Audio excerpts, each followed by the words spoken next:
Brahma, you may ask for me, the giver of all benediction, all that you may desire. You may know that the ultimate benediction, as the result of all penances, is to see me by realization. Support by Śrīla Prabhupāda. The ultimate realization of the supreme truth is knowing and seeing face to face the personality of Godhead. Realization of the impersonal Brahman and localized Paramatma features of the personality of Godhead is not ultimate realization. When one realizes the Supreme Lord, one does not struggle hard to perform such penances. The next stage of life is to discharge devotional service to the Lord just to satisfy Him. In other words, one who has realized and seen the Supreme Lord has attained all perfection, because everything is included in that highest perfectional stage. The impersonalists and the pseudo-mystics, however, cannot reach this stage.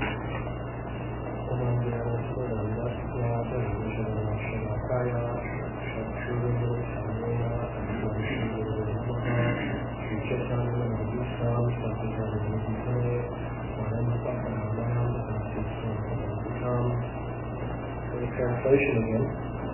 I wish you good luck. O Brahma, you may ask for me, the giver of all benediction, all that you may desire.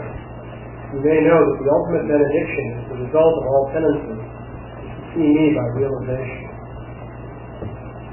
So, we have the conversation that is taking place between Lord Brahma and the Supreme Personality of Godhead, and Lord Vishnu, the Supreme Lord, is offering his benedictions to Brahma.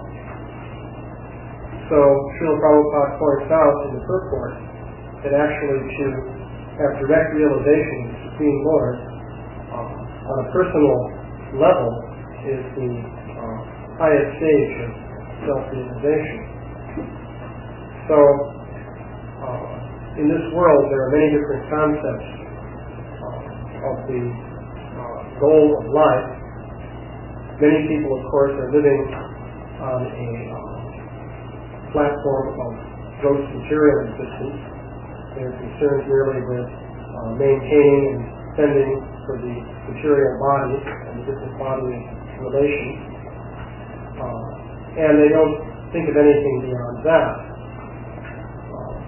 Then there are those who concern themselves with religion in different forms.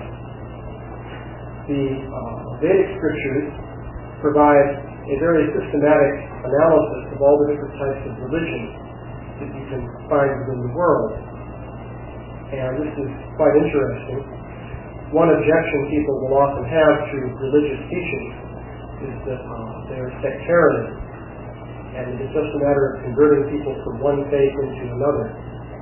They ask, well, what is the point in that? For example, in India, Śrīla Prabhupāda was challenged in that way. He was told that, well, the Christians have come and converted Hindus to Christianity, and Muslims have also converted various Hindus into Muslims. Now you're converting Christians and Muslims into Hindus, so what's the point of it all? You just have all kinds of different sectarian opinions. And really one opinion is no better or worse than the others. Or perhaps some will say that they're all bad. And we should get away from such things. Because ultimately they're just opinions. And everyone has their scripture, everyone has their different religious teachings, their different prophets and sages and so forth. So, and they all contradict one another. So, where is the truth? Each person belonging to a particular religious sect will say, well, I have the truth, and those other people don't have the truth. But then the other people will say the same thing about him. So then what is the solution? So it is interesting to see that the Vedic literature contains an analysis of all the different manifestations of religion that you have in this world. And you can see then how all of these different sectarian viewpoints fit together. So of course this is a very elaborate subject matter about which many books could be written. But briefly, you can see how, from the perspective of the Vedic literature, it is possible to understand all different manifestations of religion. Now, if there is another system of religion or philosophy on this planet, in which it is also possible to do that, then that could be considered as possibly on the same platform as the Vedic literature, or possibly superior.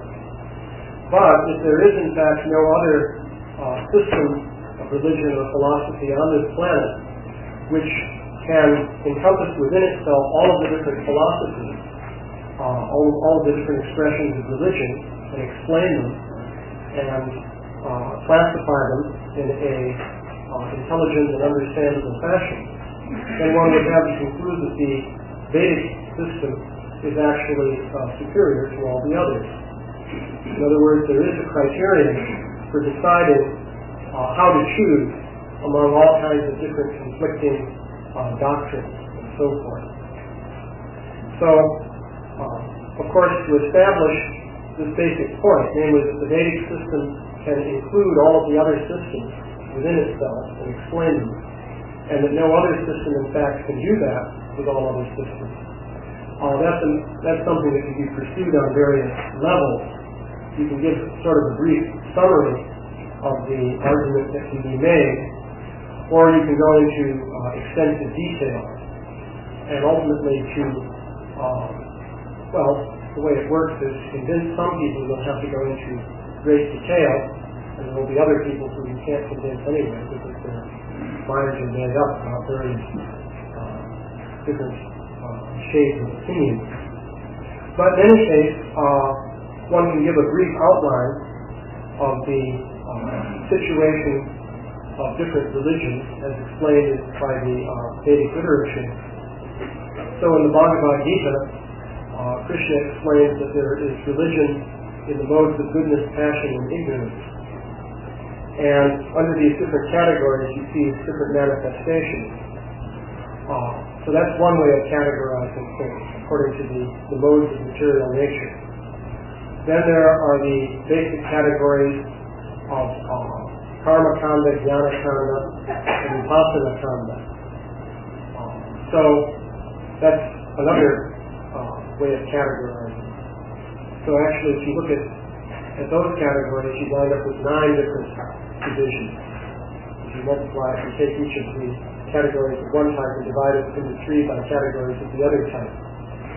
So, as far as goodness, passion, and ignorance is concerned, you can see, for example, that many manifestations of religion around the world are oriented towards the worship of ghosts and spirits.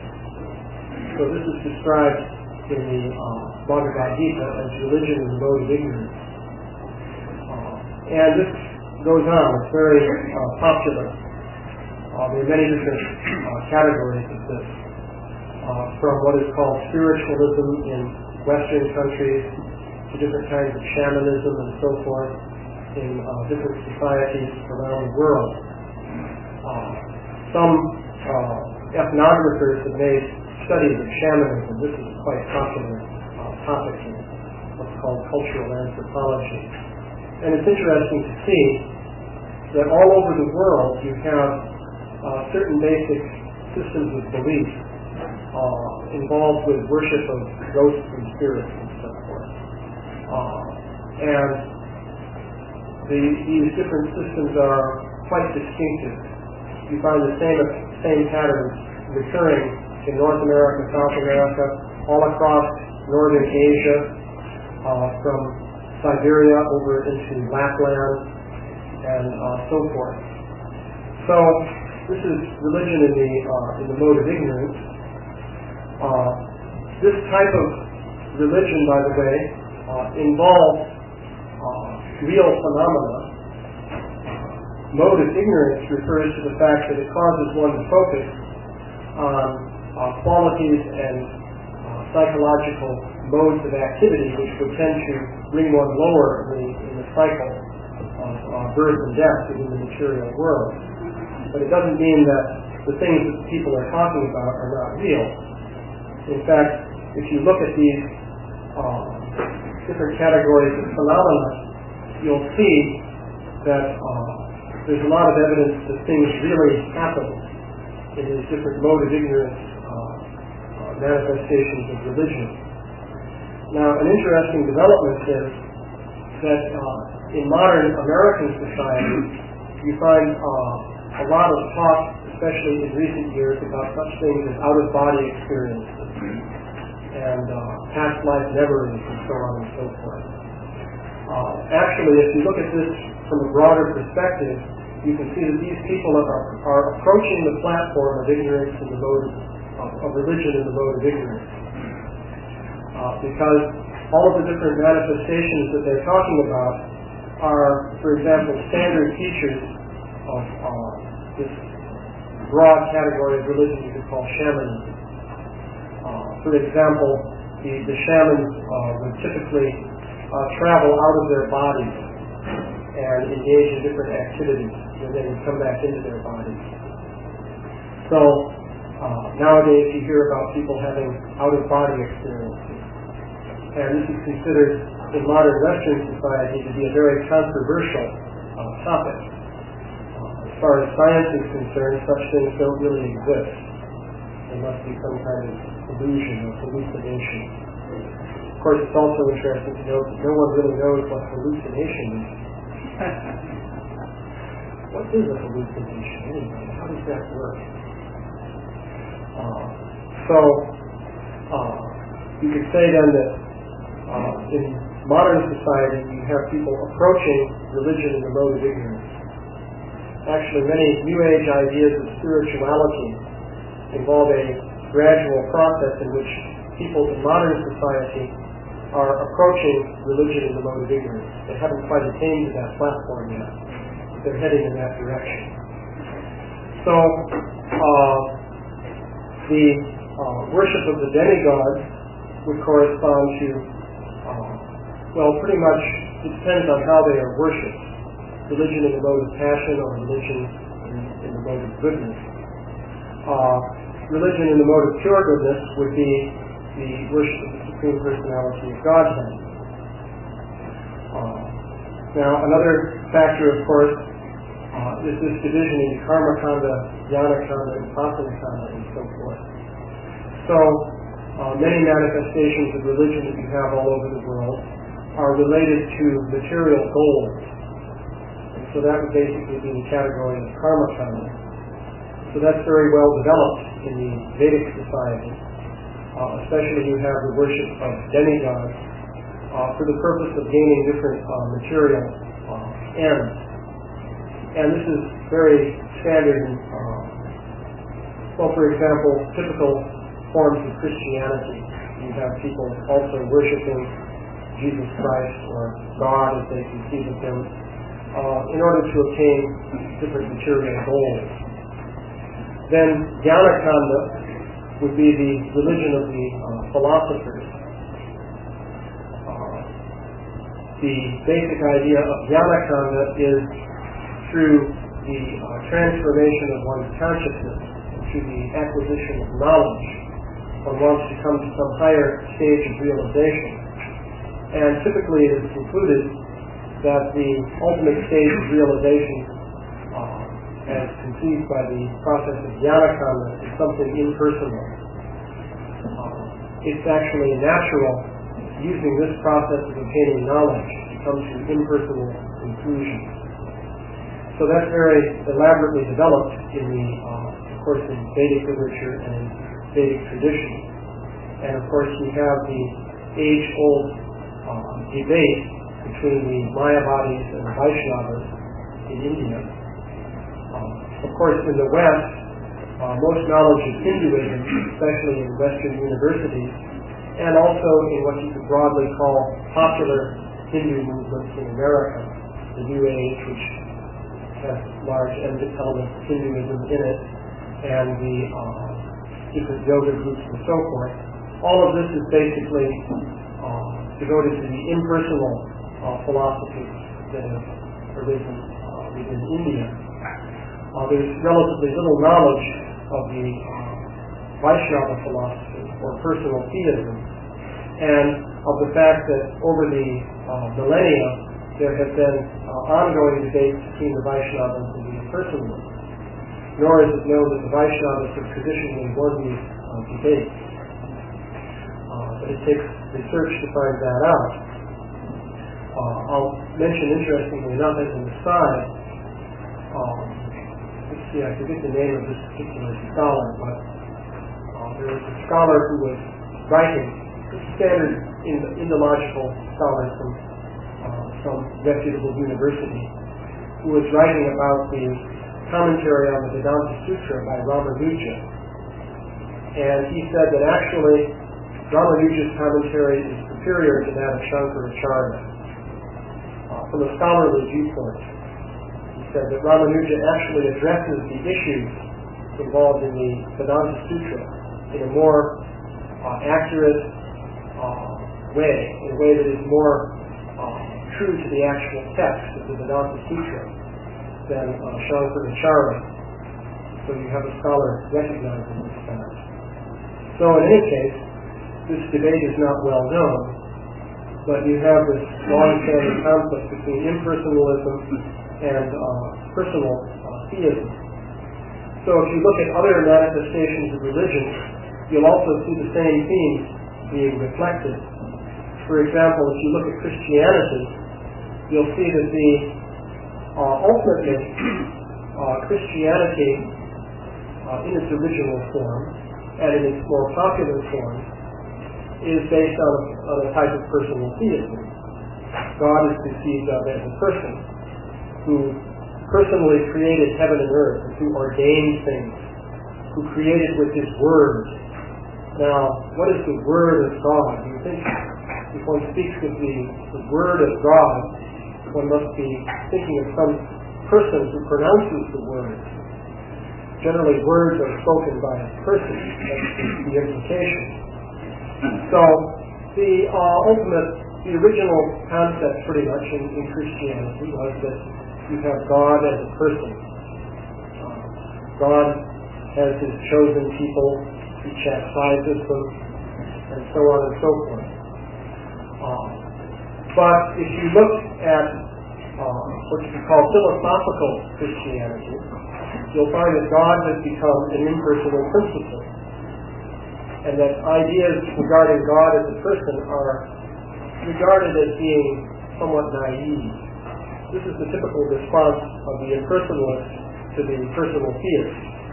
You'll say the personal theist is, well, intellectually not really there.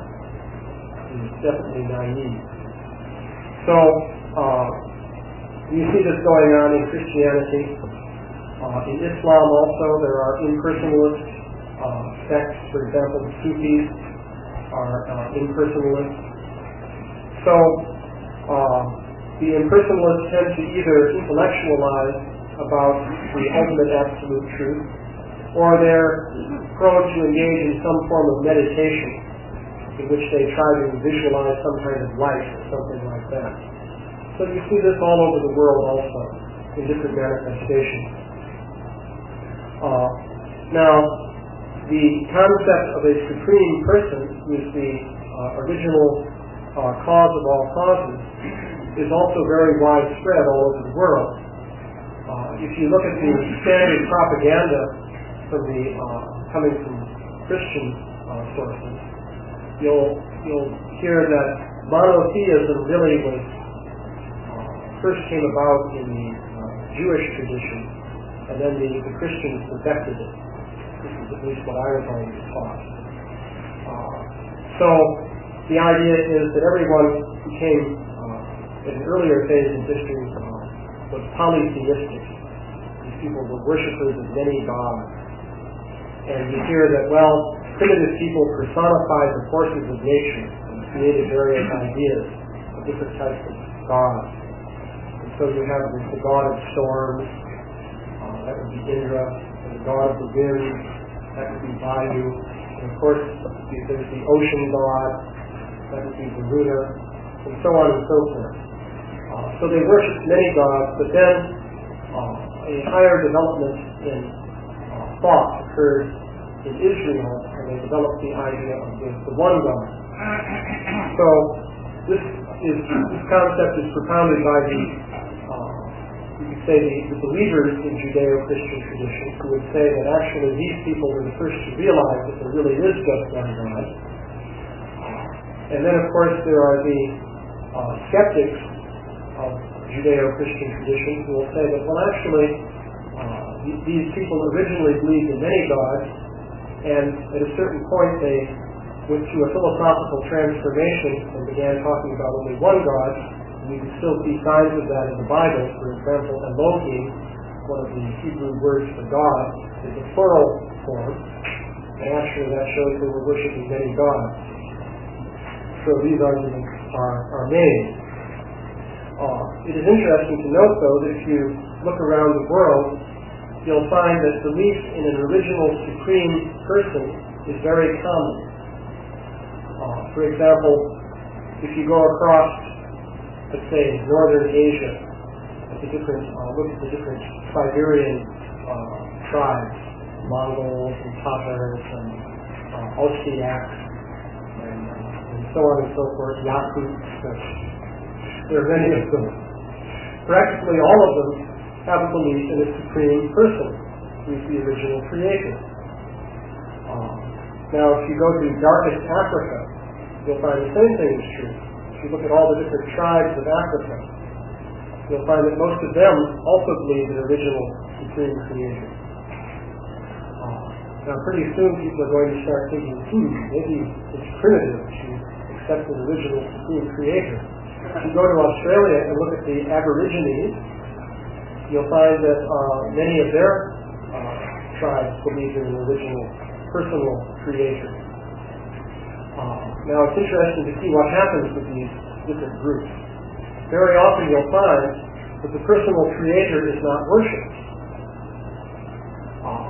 Instead, you'll find that the personal creator generated at some point a hierarchy of different gods or demigods, and very often those are worshipped preferentially by the different people. Sometimes they just don't pay much attention to the personal creator.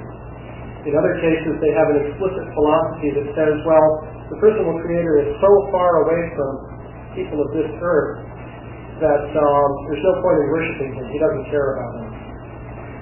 He just created things from his point of extreme aloofness, set everything in motion, and then left it up to the secondary controller, the demigods, to tend to everything. And then there are even some, I've heard of this with regard to some African tribes, who will say, well, you shouldn't worship the personal creator for material ends. That would be offensive. So therefore they don't worship him. They figure, well, we have material goals, but it's offensive to worship the original personal creator for material ends, so therefore we don't worship him. Many of these people explicitly worship ghosts and spirits because they think, well, the kinds of goals we have can be satisfied by this kind of worship. And that's true, actually. Because typically when they worship, they want to do something like, get revenge against somebody, or get some money, or cure some illness, or, get somebody to marry them or something of this nature. Especially desires for revenge can be more appropriately satisfied by approaching the ghosts and spirits and so forth. Even the demigods aren't so much interested in those kinds of things. So, then of course there's the whole topic of bhakti. So, the highest understanding that you have in the whole sphere of religion is that there is an original personal creator, and the purpose of our lives, the lives of all the different living beings, is to serve that original creator. So that concept also will be found in various forms in different cultures and societies around the world. For example, in Christianity, you also find that. But one could argue, I think reasonably, that the highest development of the philosophy of bhakti is to be found in the Vedic literature, specifically in the Bhagavatam and in the different traditions of the Vaishnavas, which are centered on the Bhagavatam. I suspect that if someone did make an objective study of bhakti and its different manifestations around the world, one would be able to see that, number one, it does play a fundamental role all over the world in different religions. And Śrīla Prabhupāda has also made the point that even to attain these various other goals of religion, bhakti is required in some form. So this would suggest that you should find it everywhere in some stage of its manifestation. And I think objectively you would find that this is true. But in its highest and purest form, I think also it could be objectively argued that this is really to be found in the Vedic literature. So, let's see. There was another point. So, anyway, these are some observations on how this whole picture can be, of different manifestations of religion can be looked at. It's something that can be gradually developed. Actually, Śrīla Prabhupāda said that he wanted his men to head up the departments of religion at all of the different universities. It's one of the things that the devotees are supposed to do. So if that is done, then those devotees will have to confront all these different issues. But I suspect that can be done in a very systematic way. So I'll stop there. Any questions or comments? Yeah? You were referring to the original personal conception of the Judeo-Christian religion, and maybe as opposed to philosophical, intellectual understanding. In this regard, when I first went to Israel about 12 years ago, I was already more or less practicing Krishna consciousness, and I went with a tour, kind of like in Negev, central area, and they took us to one real ancient synagogue, like thousands of years old in Jericho area. And on the floor of the synagogue, there was like a mosaic, and it looked, what came to my mind, it looked like a Greek sun god or something. I mean, it was a figure, it looked like a sun god of the Roman Greek era. And if you ever go to synagogues today at any point, what's very striking, synagogues or mosques, there is no form of any sort. It's not even rabbi or what to think of God. There's no form of any sort. Anyhow, so the tour guide seriously tried to convince us that this was a decoration. That it had nothing to do with, that there was no worship of this form, because we know that as Jews we don't worship form. But it's very clear what they were doing, 2,000 years ago when the synagogue was built. So what actually happened was it was a very personal form of worship in Judaism until fairly recently, about 900-1000 years ago, when one philosopher, the Rambam, Moses Maimonides, he basically took the scriptures and he made an interpretation based on Aristotle, which was the heathen according to traditional Judaism. But he really liked Aristotle, and he made a whole impersonal interpretation, and he was completely rejected. But somehow he had a few followers, and after about 10 or 12 generations, his interpretations became accepted as was said from Moses to Moses, from the original Moses, and then the next was Moses Maimonides. So that today, you can't even question his impersonal interpretations, which are based on Aristotle. But if you look at this, what the synagogues looked like 2,000 years ago, they're completely contrary to what they're doing today. That's very interesting. It looks like he was the chocolate Charlie of Exactly. Which also illustrates the basic point I was making, that you can take the subject matter we study in Krishna consciousness, and from that perspective you can understand all kinds of things that are happening in the history of religion in different parts of the world. Yeah? I have a question about that analysis that is presented with respect to the very beginning of the class.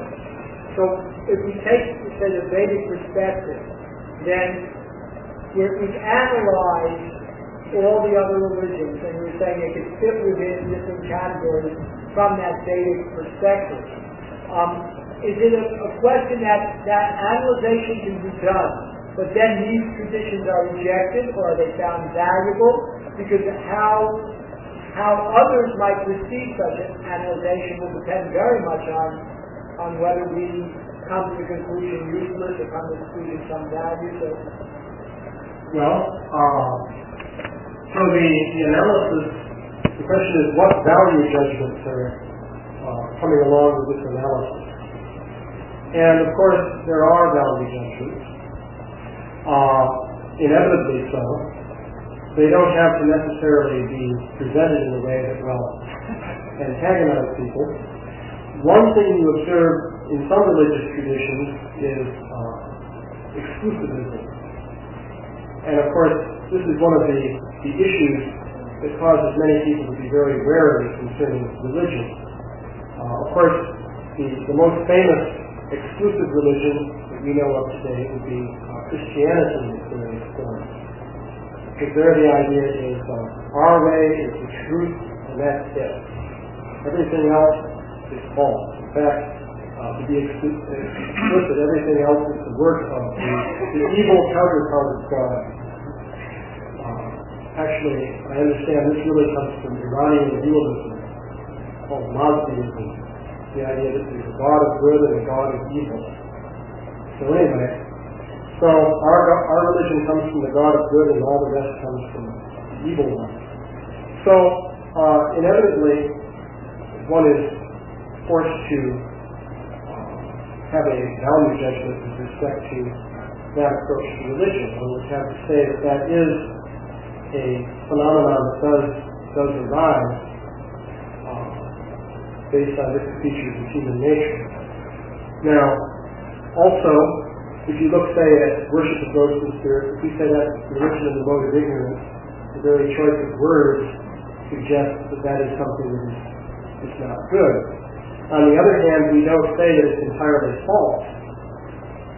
And when I was earlier saying that in modern civilization we have people approaching religion in the mode of ignorance, it's actually a fact that they're making advancements as they make that approach. That shows that their position is not very elevated. But actually that's the fact. If you have people who are brought up thinking that there's no such thing as the soul, there's no life after death, you're simply an arrangement of chemicals that has evolved by natural processes and chance and so forth. If such people come to the conclusion that, well, maybe there is some kind of soul that does survive the death of the body, or can function separately from the body, then they're making advancements. But they're actually advancing to a level of understanding that is extremely traditional among Eskimos, Australian Aborigines, people in the Congo jungles. All of them understood that the soul exists. This was very standard all over the world, and still is actually. But it's in modern society that we have been able to escape from that understanding and come to the realization that we're nothing but chemicals. So actually one can make advancement by coming up to the platform of religion in the mode of ignorance. So therefore we're not saying that all these different manifestations of religion are all bad. Our real perspective would be that these all represent different stages of consciousness for the conditioned spirit soul. And as long as the spirit soul is making progress upward in consciousness, that is good for that soul. But of course, ultimate upward progress does not become, let us say, secure until one reaches the stage of realization of the Supreme Personality of Godhead in Bhakti. When one has not yet attained that stage, one's realization can always be reversed. One can go back down in the cycle of transmigration and so forth. So Nonetheless, though, different modes of religion do involve progress in consciousness for the different people who are engaged in it. And it's simply a fact that some people are going to be engaged in religion at certain levels. Our preaching is not going to change that because it's a matter of the consciousness of those people. At the same time, we can provide a path toward higher understanding for all those people in the world who are ready to take advantage of it. Yeah? Someone might consider it glib to dismiss, the fact that out-of-body experiences that share them like mode of ignorance, because so many people who are actually practicing vegetarianism, so-called slightly thoughtless people in the West, also aspiring to practice realization. That's kind of a cloudy explanation for you to lump everybody in and say mode of ignorance may not be that. Well, no, I'm not proposing to say to such people that it's mode of ignorance. That would be obvious and would not have a good impact. No, I'm saying, but even to say, not even to present it, but to think it, because it seems to me that there's people who approach from the stage of thoughtless, or the stage of talent. You seem to have lumped it all in. I mean, not that.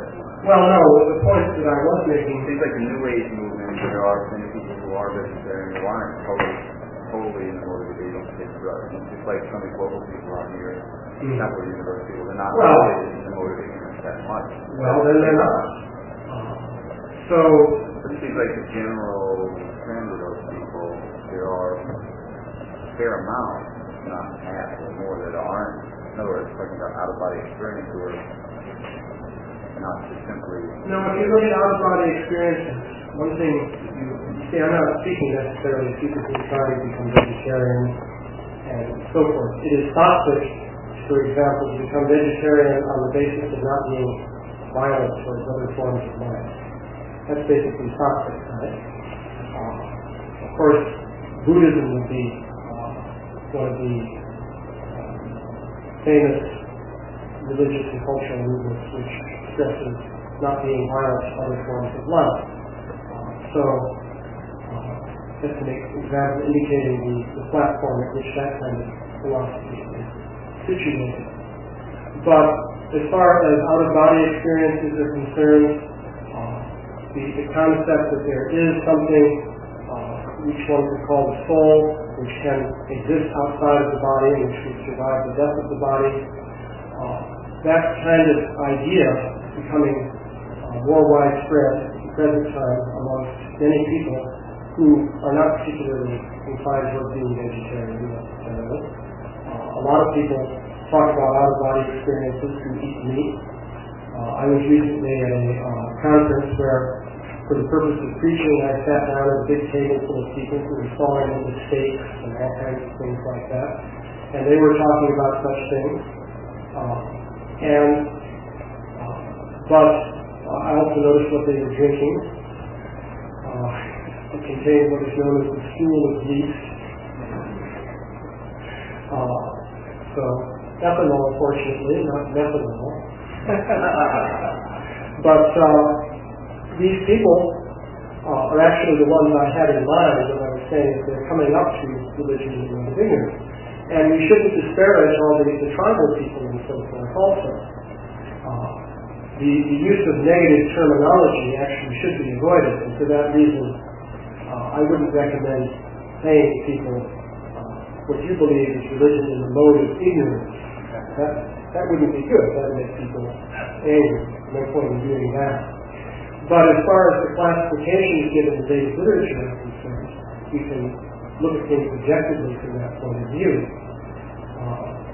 So it's actually a fact that if you look at all these different tribal people who traditionally worship ghosts and spirits and so forth, they all believe in the soul. They all believe that once they die, they're going to go to some other place, and so on and so forth, practically speaking. So you have people in modern society who are coming to that position. Now, another point I should make, that could be of some interest, is that if people in modern society come to that realization, they may do so in a more solid way than some of the people who traditionally had that understanding, in the sense that they've had to fight their way to that understanding through different contrary philosophies and modes of thought. Therefore, once they arrive at that platform, it's something much more solid. They have a much higher level of realization than people say in some traditional tribal society. In fact, if you look at the traditional tribal society, you'll see that as soon as they come in contact with, say, modern scientific teaching, it just wipes out their traditional system of thought. And pretty soon you have a new generation that forgets the old ways entirely. So, therefore, in that sense, people who are coming to these realizations in modern society may do that on a higher platform because they have to fight for that kind of realization. Yeah? The comment, we have to be really careful about our analyzation of different practices and modes of nature. Because ultimately, Krishna's point in Gita is that unless you follow Shastra, specifically the Vedic, then it's not really the mode of goodness. Because the demarcation point for the mode of goodness is to accept that kind of stricture on one's life. Even if you accept other Shastric strictures, those Shastras may be obviously religion in these different modes. Of course, obviously vegetarianism, as you pointed out, may be a step in that direction. But then you analyze whether they're sexual restrictions or this or that, and you find that it may not be as goodness-oriented just because they're sitting in the woods as you might. Yeah, well, you see, the modes are always mixed until you come to pure goodness. And so you can have an element of goodness coming into somebody's life, mixed in with passion and ignorance in various complex ways. And so it's just like mixing three primary colors and getting all kinds of different pictures that in color. The combinations are extremely complex. But my basic point was the Vedic literature does provide a framework for analyzing and understanding all of these things. Now, the question of how you present that framework, of course, is another thing, because one has to be diplomatic, of course, in presenting things to different people. It wouldn't be good to say, you're in the mode of ignorance. But, of course, we have to be careful that we're not in the mode of ignorance. One question.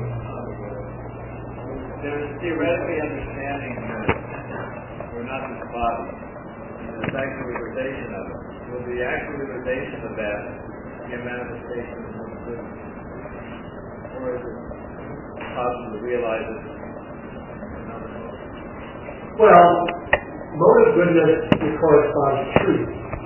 And mode of ignorance corresponds to delusion.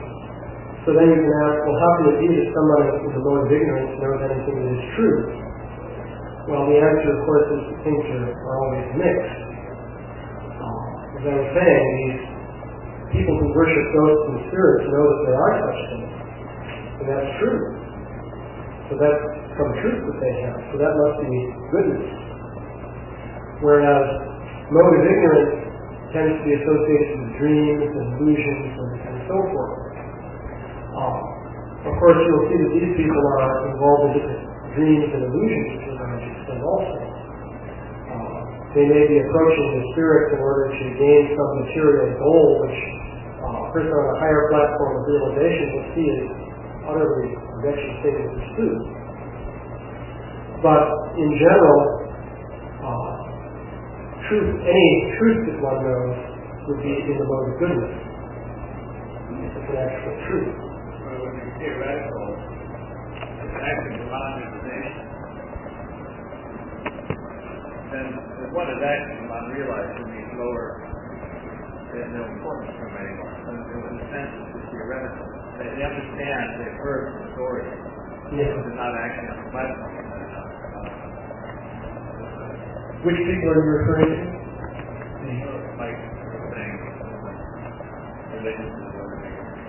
Well, some people actually have experience indicating they're not the gross body. You see, in realizing you're not the body, the first step is to realize you're not the gross body. Then you can think you're the subtle body. See, that's an intermediate stage. There are many people who have actual realizations they're not ghost bodies. In fact, I've met some people who have heart attacks and who have out-of-body experiences. They're convinced that they're not ghost bodies. They think that's an established fact. They know. But they have no idea about the distinction between the soul and the subtle body. So that's another whole level of realization. Yeah. So, I'll go to Śrīmad Bhagavatam.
Good luck. O Brahma, you may ask for me, the giver of all benediction, all that you may desire. You may know that the ultimate benediction, as the result of all penances, is to see me by realization. Support by Śrīla Prabhupāda. The ultimate realization of the supreme truth is knowing and seeing face to face the personality of Godhead. Realization of the impersonal Brahman and localized Paramatma features of the personality of Godhead is not ultimate realization.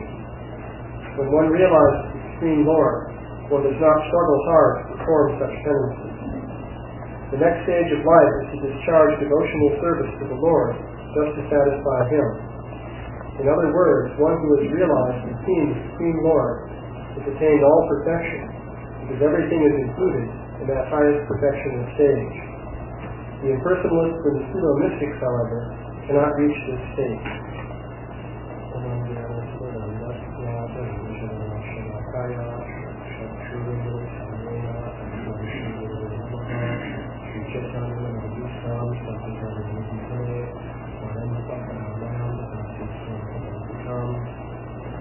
Translation again. I wish you good luck. O Brahma, you may ask for me, the giver of all benediction, all that you may desire. You may know that the ultimate benediction is the result of all penances, is to see me by realization. So, we have the conversation that is taking place between Lord Brahma and the Supreme Personality of Godhead, and Lord Vishnu, the Supreme Lord, is offering his benedictions to Brahma. So Śrīla Prabhupāda points out in the purport that actually to have direct realization of the Supreme Lord on a personal level is the highest stage of self-realization. So in this world there are many different concepts of the goal of life. Many people, of course, are living on a platform of gross material existence. They're concerned merely with maintaining and spending for the material body and the different body relations. And they don't think of anything beyond that. Then there are those who concern themselves with religion in different forms. The Vedic 100 years ago, when one philosopher, the Rambam, Moses Maimonides, he basically took the scriptures and he made an interpretation based on Aristotle, which was the heathen according to traditional Judaism. But he really liked Aristotle. And he made a whole impersonal interpretation, and he was completely rejected. But somehow or other he had a few followers, and after about 10 or 12 generations, his interpretations became accepted as was it said from Moses to Moses, from the original Moses, and then the next was Moses Maimonides. So that today, you can't even question his impersonal interpretations, which are based on Aristotle. But if you look at this, what the synagogues looked like 2,000 years ago, they're completely contrary to what they're doing today. Yeah, well, that's very interesting. It looks like he was the chocolate Charlie that was from Exactly. Which also illustrates the basic point I was making, that you can take the subject matter we study in Krishna consciousness, and from that perspective you can understand all kinds of things that are happening in the history of religion in different parts of the world. Yeah? I have a question about that analysis that is presented as perspective from the very beginning of the class. So if we take, say, the Vedic perspective, then we've analyzed all the other religions, and we're saying they could fit within different categories from that Vedic perspective. Is it a question that analyzation can be done, but then these traditions are rejected, or are they found valuable? Because how others might receive such an analyzation will depend very much on whether we come to the conclusion useless or come to the conclusion some value. So the analysis, the question is what value judgments are coming along with this analysis. And of course there are value judgments, inevitably so. They don't have to necessarily be presented in a way that will antagonize people. One thing you observe in some religious traditions is exclusivism. And of course, this is one of the issues that causes many people to be very wary concerning religion. Of course, the most famous exclusive religion that we know of today would be Christianity in its various forms. Because there the idea is our way is the truth, and that's it. Everything else is false. In fact, to be explicit, everything else is the work of theism.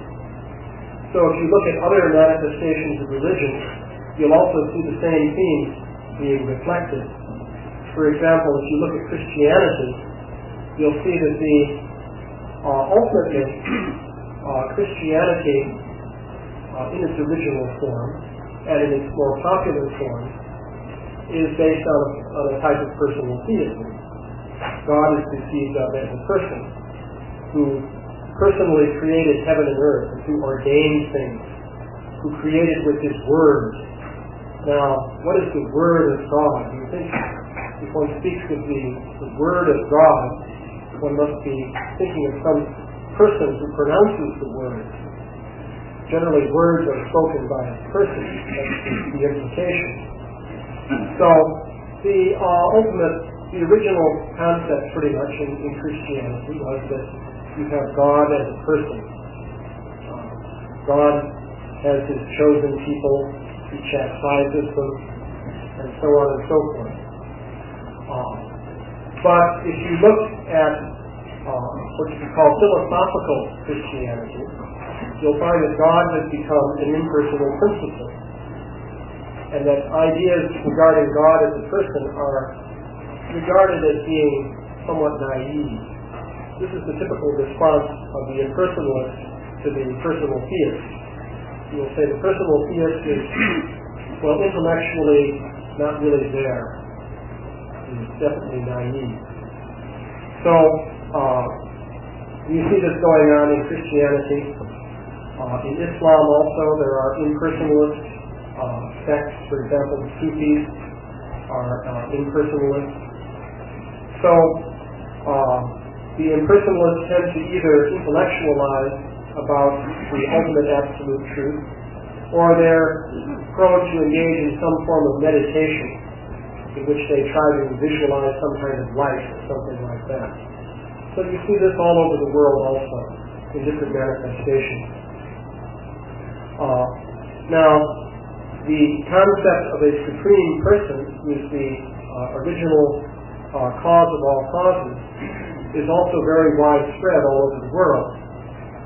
If you look at the standard propaganda from the coming from Christian sources, you'll hear that monotheism really was first came about in the Jewish tradition, and then the Christians perfected it. This is at least what I was always taught. So the idea is that everyone became, in an earlier phase in history, was polytheistic. Many people who are not particularly inclined toward being vegetarian necessarily. A lot of people talk about out-of-body experiences who eat meat. I was recently at a conference where, for the purpose of preaching, I sat down at a big table full of people who were sawing into steaks and all kinds of things like that. And they were talking about such things. But I also noticed what they were drinking. It contained what is known as the stool of yeast. So ethanol, fortunately, not methanol. But these people are actually the ones I had in mind when I was saying that they're coming up to religion in the vineyard. And we shouldn't disparage all the tribal people and so forth also. The use of negative terminology actually should be avoided, and for that reason I wouldn't recommend saying to people what you believe is religion in the mode of ignorance. That wouldn't be good. That would make people angry. No point in doing that. But as far as the classifications given in Vedic literature is concerned, we can look at things objectively from that point of view. So it's actually a fact that if you look at all these different tribal people who traditionally worship ghosts and spirits and so forth, they all believe in the soul. They all believe that once they die, they're going to go to some other place, and so on and so forth, practically speaking. So you have people in modern society who are coming to that position. Now, another point I should make that could be of some interest is that if people in modern society come to that realization, they may do so in a more solid way than some of the people who traditionally had that understanding, in the sense that they've had to fight their way to that understanding through different contrary philosophies and modes of thought. Therefore, once they arrive at that platform, it's something much more solid. They have a much higher level of realization than people say in some traditional tribal society. In fact, if you look at the traditional tribal society, you'll see that as soon as they come in contact with, say, modern scientific teaching, it just wipes out their traditional system of thought. And pretty soon you have a new generation that forgets the old ways entirely. So, therefore, in that sense, people who are coming to these realizations in modern society may do that on a higher platform because they have to fight for that kind of realization. Yeah? The comment, yeah, that we were careful about our analyzation of different practices and modes of service to the Lord, just to satisfy Him. In other words, one who has realized and seen the Supreme Lord has attained all perfection, because everything is included in that highest perfectional stage. The impersonalists and the pseudo-mystics, however, cannot reach this stage.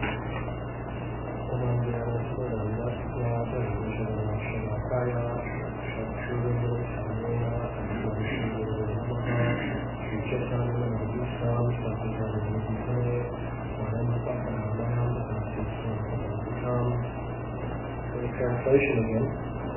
I wish you good luck. O Brahma, you may ask for me, the giver of all benediction, all that you may desire. You may know that the ultimate benediction is the result of all penances, to see me by realization. ago, we have the conversation that is taking place between Lord Brahma and the Supreme Personality of Godhead.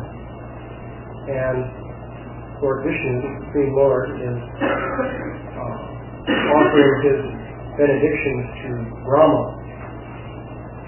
So Śrīla Prabhupāda points out in the purport that actually to have direct realization of the Supreme Lord on a personal level is the highest stage of self-realization. So in this world there are many different concepts of the goal of life. Many people, of course, are living on a platform of gross material existence. They're concerned merely with maintaining and fending for the material body and the different bodily relations. And they don't think of anything beyond that. Then there are those who concern themselves with religion in different forms. The Vedic scriptures provide a very systematic analysis of all the different types of religion that you can find within the world. And this is quite interesting. One objection people will often have to religious teachings is that they are sectarian, and it's just a matter of converting people from one faith into another. And they ask them, what is the point in that? For example, in India, Śrīla Prabhupāda was challenged in that way. He was told that, well, the Christians have come and converted Hindus to Christianity, and Muslims have also converted various Hindus into Muslims. Now you're converting Christians and Muslims into Hindus, so what's the point of that? You just have all kinds of... contrary to what they're doing today. You know, that's very interesting. It looks like he was the Charlie which also illustrates the basic point I was making, that you can take the subject matter we study in Krishna consciousness, and from that perspective you can understand all kinds of things that are happening in the history of religion in different parts of the world. Yeah? I have a question about that analysis that is presented as perspective from the very beginning of the class. So if we take, say, the Vedic perspective, then we've analyzed all the other religions, and we're saying they could fit within different categories from that Vedic perspective. Is it a question that analyzation can be done, but then these traditions are rejected, or are they found valuable? Because how others might receive such an analyzation will depend very much on whether we come to the conclusion useless or come to the conclusion some value. So the analysis, the question is what value judgments are coming along with this analysis. And of course there are value judgments, inevitably so. They don't have to necessarily be presented in a way that will antagonize people. One thing you observe in some religious traditions is exclusivism. And of course, this is one of the issues that causes many people to be very wary concerning religion. Of course, the most famous exclusive religion that we know of today would be Christianity in its various forms. Because there the idea is our way is the truth, and that's it. Everything else is false. In fact, to be explicit, everything else is the work of the evil counterpart of God. Actually, I understand this really comes from Iranian dualism, called Mazdaism, the idea that there's a God of good and a God of evil. So anyway, so our religion comes from the God of good, and all the rest comes from the evil one. So inevitably, one is forced to have a value judgment with respect to that approach to religion. One would have to say that is a phenomenon that does arise based on different features of human nature. Now, also, if you look, say, at worship of ghosts and spirits, if we say that religion in the mode of ignorance, the Rambam, Moses Maimonides, he basically took the scriptures and he made an interpretation based on Aristotle, who was a heathen according to traditional Judaism. But he really liked Aristotle. And he made a whole impersonal interpretation, and he was completely rejected. But somehow or other he had a few followers, and after about 10 or 12 generations, his interpretations became accepted as was it said from Moses to Moses, from the original Moses, and then the next was Moses Maimonides. So that today, you can't even question his impersonal interpretations, which are based on Aristotle. But if you look at this, what the synagogues looked like 2,000 years ago, they're completely contrary to what they're doing today. Yeah, well, that's very interesting. It looks like he was the Charlie Exactly. Which also illustrates the basic point I was making, that you can take the subject matter we study in Krishna consciousness, and from that perspective you can understand all kinds of things that are happening in the history of religion in different parts of the world. Yeah? I have a question about that analysis that is presented in perspective at the very beginning of the class. So if we take, say, the Vedic perspective, then we've analyzed all the other religions, and we're saying they could fit within different categories from that Vedic perspective. Is it a question that analyzation can be done, but then these traditions are rejected, or are they found valuable? Because how others might receive such an analyzation will depend very much on whether we come to the conclusion useless or come to the conclusion some value. So the analysis, the question is what value judgments are coming along with this analysis. And of course there are value judgments, inevitably so. They don't have to necessarily be presented in a way that will antagonize people. One thing you observe in some religious traditions is exclusivism. And of course, this is one of the issues that causes many people to be very wary concerning religion. Of course, the most famous exclusive religion that we know of today would be Christianity in its various forms. Because there the idea is our way is the truth, and that's it. Everything else is false. In fact, to be explicit, everything else is the work of the evil counterpart of God. Actually, the very choice of words suggests that is something that is not good. On the other hand, we don't say that it's entirely false. And when I was earlier saying that in modern civilization we have people approaching religion in the mode of ignorance, it's actually a fact that they're making advancements as they make that approach. That shows that their position is not very elevated. But actually that's a fact. If you have people who are brought up thinking that there's no such thing as the soul, there's no life after death, you're simply an arrangement of chemicals that has evolved by natural processes and chance and so forth. If such people come to the conclusion that, well, maybe there is some kind of soul that does survive the death of the body, or can function separately from the body, then they're making advancements. But they're actually advancing to a level of understanding that is extremely traditional among Eskimos, Australian Aborigines, people in the Congo jungles. All of them understood that the soul exists.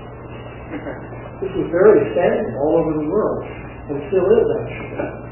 But it's in modern society that we have been able to escape from that understanding and come to the realization that we're nothing but chemicals. So actually one can make advancement by coming up to the platform of religion in the mode of ignorance. So therefore we're not saying that all these different manifestations of religion are all bad. Our real perspective would be that these all represent different stages of consciousness for the conditioned spirit soul.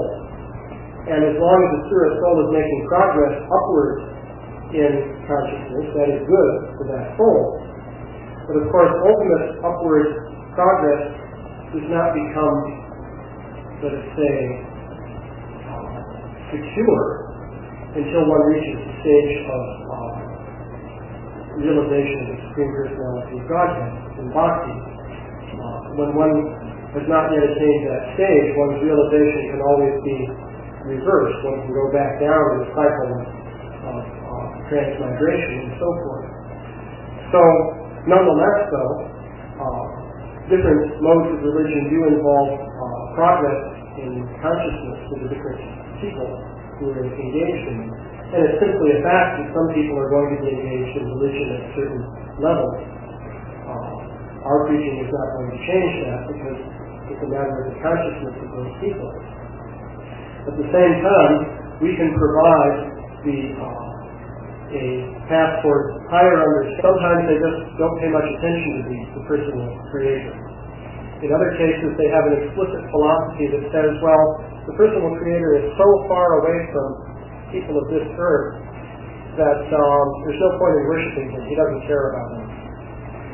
He just created things from his point of extreme aloofness, set everything in motion, and then left it up to the secondary controller, the demigods, to tend to everything. And then there are even some, I've heard of this with regard to some African tribes, who will say, well, you shouldn't worship the personal creator for material ends. That would be offensive. So therefore they don't worship him. They figure, well, we have material goals, but it's offensive to worship the original personal creator for material ends, so therefore we don't worship him. Many of these people explicitly worship ghosts and spirits because they think, well, the kinds of goals we have can be satisfied by this kind of worship. And that's true, actually. Because typically when they worship, they want to do something like, get revenge against somebody, or get some money, or cure some illness, or, get somebody to marry them or something of this nature. Especially desires for revenge can be more appropriately satisfied by approaching the ghosts and spirits and so forth. Even the demigods aren't so much interested in those kinds of things. So, then of course there's the whole topic of bhakti. So, the highest understanding that you have in the whole sphere of religion is that there is an original personal creator, and the purpose of our lives, the lives of all the different living beings, is to serve that original creator. So that concept also will be found in various forms in different cultures and societies around the world. For example, in Christianity, you also find that. But one could argue, I think reasonably, that the highest development of the philosophy of bhakti is to be found in the Vedic tradition, specifically in the Bhagavatam and in the different traditions of the Vaishnavas, which are centered on the Bhagavatam. I suspect that if someone did make an objective study of bhakti and its different manifestations around the world, one would be able to see that, number one, it does play a fundamental role all over the world in different religious people. At the same time, we can provide a path towards higher understanding for all those people in the world who are ready to take advantage of it. Yeah? Someone might consider it glib to dismiss, the fact that out-of-body experiences share them like more ignorance, because so many people who are actually practicing vegetarianism, so-called like thoughtless people in the West, also aspiring to type of realization. There's kind of a cloudy explanation for you to lump everybody in and say mode of ignorance may not be that. Well, no, I'm not proposing to say to such people that it's mode of ignorance. That would be obviously would not have a good impact. No, I'm saying, but even to think, not even to present it, but to think it, because it seems to me that there's people who approach from the stage of Sattva, or the stage of Tamas, seem to have lumped it all in. I mean, not that... Well, no, the point that I was making... It seems like the New Age movement, there are many people who are vegetarian who aren't totally in the mode of they don't take drugs. It's just like some of the global people out here, Temple University, they're not really in the mode of ignorance that much. Well, then they're not. So... But it seems like the general trend of those people, there are a fair amount, not half or more, that aren't. In other words, talking about out-of-body experience who are not just simply... No, if you look at out-of-body experiences, one thing you see, I'm not speaking necessarily of people who try to become vegetarian and so forth. It is toxic, for example, to become vegetarian on the basis of not being violent towards other forms of life. That's basically toxic, right? Of course, Buddhism would be one of the famous religious and cultural movements which stresses not being violent to other forms of life. Just an example indicating the platform at which that kind of philosophy is situated. But as far as out-of-body experiences are concerned, the concept that there is something which one could call the soul, which can exist outside of the body, and which would survive the death of the body, that kind of idea is becoming more widespread at the present time amongst many people who are not particularly inclined toward being vegetarian necessarily. A lot of people talk about out-of-body experiences who eat meat. I was recently at a conference where, for the purpose of health, and pretty soon you have a new generation that forgets the old ways entirely. So, therefore, in that sense, people who are coming to these realizations in modern society may do that on a higher platform because they have to fight for that kind of realization. Yeah? The comment, you have to be really careful about our analyzation of different practices and modes of nature. Because ultimately, Krishna's point in Gita is that unless you follow Shastra, specifically the Vedic, then it's not really the mode of goodness. Because the demarcation point for the mode of goodness is to accept that kind of stricture on one's life. Even if you accept other Shastric strictures, those Shastras may be obviously religion in these different modes. Of course, so obviously vegetarianism, as you pointed out, maybe you step in that direction, and then you analyze whether they're sexual restrictions or this or that, and you find that it may not be as goodness-oriented just because they're sitting in the woods as you might. Yeah, well, you see, the modes are always mixed until you come to pure goodness. And so you can have an element of goodness coming into somebody's life, mixed in with passion and ignorance in various complex ways. And so it's just like mixing three primary colors and getting all kinds of different pictures that in color. The combinations are extremely complex. But my basic point was the Vedic literature does provide a framework for analyzing and understanding all of these things. Now, the question of how you present that framework, of course, is another thing, because one has to be diplomatic, of course, in presenting things to different people. It wouldn't be good to say, you're in the mode of ignorance. But, of course, we have to be careful that we're not in the mode of ignorance. One more question. There's theoretically understanding that we're not this body. There's actual realization of it. Will the actual realization of that be a manifestation of the goodness?